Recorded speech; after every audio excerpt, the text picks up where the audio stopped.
That Heated Coil, a Transformers Prime fanfiction written by Jukebox Straws, read by Jukebox Straws. Scrap! Knockout cursed as he attempted to reach the spot on his back that seemed just beyond his fingertips. He could never reach there with the buffing wheel, not on his own. He usually had Breakdown to do it for him, but... Knockout! A shrill call interrupted him as Starscream slinked his way into the chamber. How is progress on the... I'm busy! Knockout cut him off as he attempted to reach the spot again, growing more and more irritated. Starscream scoffed. I am your commanding officer. I'm busy, by the Allspark! Knockout screamed again. This time Starscream stopped, and actually observed what was happening. Knockout trying and failing to reach the spot on his back that still had a small scuff he couldn't get out. The empty husk of Breakdown laying on the operating table, Silas's human body decomposing within, a parasite that had been put out of its misery. I will... come back another time. Starscream backed up to the door. You are otherwise engaged, I see. Being alone didn't really help, however. Knockout felt a coil deep inside, and it grew tighter and tighter. It began when he heard Breakdown had been taken by Mech, heard about what those humans had done to his beloved. It still made him sick, made him feel like his circuits were being squeezed to the point of suffocation. He felt like he was leaking energon, but he didn't know from where, his very life draining from him. When Breakdown had returned with a missing optic and a shipload of memories that needed to be dealt with, Knockout had been there. He'd made a promise to Breakdown when they snuck off the Decepticon warship to perform the Conjunx Ritus in a secluded place long ago. A promise that he could never, ever break, no matter the cost. But now, how could he keep his promise? The coil snapped. Knockout threw the buffer wheel with all his might and it shattered against the wall, parts flying into distant, dusty corners he had never bothered to clean now. He was slipping. He could feel it. Broken things littered his lab, reports went without the usual flourish, and his demeanor was darker, less feeling. It doesn't trouble you to watch what remains of your former partner endure your scientific endeavors? Starscream had asked him. Not really, he'd replied. Lies. He had to keep up the facade, no weakness. That was the Decepticon way. He couldn't let anyone see just how badly he hurt inside. How he was bleeding, and yet there was no energon to be found. How the coil inside him continued to wind and snap and wind and snap and wind up again. How every time he saw his Conjunx's body laying on that table, it was like he himself was dying as well. He supposed a part of him did die that day, when he felt Breakdown's spark extinguish, a part of himself he could never get back. You could always get these spots. Knockout reached for the limp servo on the table, but hesitated. That wasn't Breakdown's servo anymore. Please. Knockout closed his optics. Come back. Open them again. Just a bad dream. Please let this just be a bad dream. I need you. Nothing. The coil snapped again. He reached down into the tattered innards of his beloved and ripped the human body free. He hurled it at the wall with all his might, same as he had the buffer wheel. The wet splat that accompanied the crunch and crash of metal parts slamming in joint fashion filled the room for a moment before there was silence again. Silas's decaying body slid down, hit the floor. Blood and entrails, dark and thick, slid down the wall grossly, making Knockout feel sick all over again. His body was barely recognizable anymore, since Knockout hadn't bothered to put it into some kind of stasis to preserve it.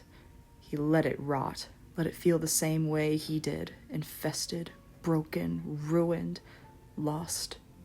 He'd let organic life get to it, those things called roaches and maggots. Let the planet reclaim the waste of space it created, the parasite that had taken his entire world from him, the one thing he couldn't fix. The coil inside squeezed him. His energon tank felt fit to burst. His optics blurred. His processors felt fried. He wanted to scream, to lose his temper, to break something the same way Breakdown used to. He wanted the familiarity of something broken that wasn't him. Maybe if he broke everything else, he would feel a little less of it himself. But he couldn't. Not here. Not where the crew could hear him. He was never truly alone on this damn warship, where constantly having someone nearby was commonplace. He used to enjoy the feeling of having someone nearby, always. Someone he enjoyed talking to. But that someone was now an empty husk, laying on the table, lifeless optics staring up at the ceiling, intake a torn-up mess from the dark synth energon. Cool metal met his own neural transmitters as he pressed his forehead to breakdowns. I'm sorry. I didn't mean to snap. Achingly gentle servos clutched at that sculpted, scarred faceplate. It's just been quite an adjustment since you've been gone. The door opened again, and Knockout could feel that coil cinch tight. Knockout! He froze, not wanting to turn and face Megatron in such a state. Lord Megatron, he responded, not turning around. He stared down at Breakdown's exposed innards, tampered with and filled with disgusting, primitive human technology. Megatron was going to say something, but stopped, observed. Knockout didn't turn to face him, his usual sachet nowhere to be seen, no deep dramatic bow. He was different, had been different ever since Breakdown. I can request that Shockwave fashion a tomb for Breakdown. No! Knockout couldn't quite bring himself to take his servo. He needs to stay with me. I can't leave him. Knockout. Snap. I said no! Knockout spun to face Megatron but covered his intake. He wasn't being rational. He was out of line. No weakness. No weakness. He turned back around, feeling coolant collect in his heated optics. Megatron didn't seem shocked, however. Knockout. Megatron's presence beside him felt like an oppressive force. Do you know the first thing I did when I lost Orion Pax to the matrix of leadership? No, Lord Megatron. Knockout flinched when Megatron's finger traced along Breakdown's chest plate, or what was left of it. I lost control, smashed everything in sight. You? Knockout didn't know Megatron could lose control. Everything he'd ever done leading the Decepticons was a calculated move, weighing risks and rewards. Megatron couldn't afford to lose control, and neither could he. Is that an invitation? Knockout's optics flitted towards the data center to his left. He could take his buzzsaw to it right now. The coil inside tightened, like a snake preparing to strike, rattling deep inside. No. Megatron followed Knockout's optics and looked over at the data center. It's an order. Snap. Knockout didn't need any more than that. He sliced through the thing like it was butter, but it wasn't enough. He slammed his saw down over and over, treating it more like a brute hammer than a precision instrument. But he didn't care. Breakdown. This is what Breakdown would do. He would slam it, smash it, over and over until it was nothing but dust.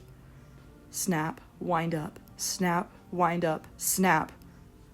Electricity crackled and smoke poured from the destroyed machine when he stopped. He felt his burning hot optics dripping coolant onto the floor.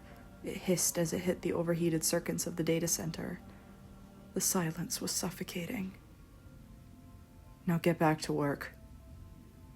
And just like that, Knockout was alone again. The end.